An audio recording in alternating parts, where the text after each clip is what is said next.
Jā, nu, no tiem stāstiem, ko es neesmu nekur stāstījusi, tad izgājienu, tas jau būs tādā lielākā vecumā, ka man jau bija kaut kādi 17 gadi, bet mobilie telefoni tajā laikā nebija. Tikai klases biedrene Indrei bija, bet mēs ar citu klases biedreni nolēmām no Madonas aizstopēt uz hip-hop festivālu Valmierā.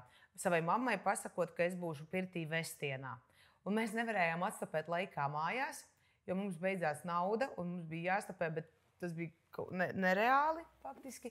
Un es ļoti ilgi, pa dienu tikai nokļuvu mājās, un mamma jau bija ļoti pārdzīvoja. Un es tagad ar šī brīdi, iedomājos, mobilo telefonu nav, nevar sasniegt. Viņa zvana tai draudzenei Indrei, kur Sanda, viņa izgāja ārā, tipat Vestienas pirtī.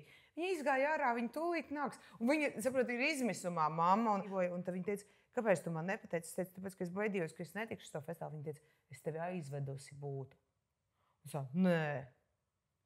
Un nākamajā gadā viņi mani aizveda.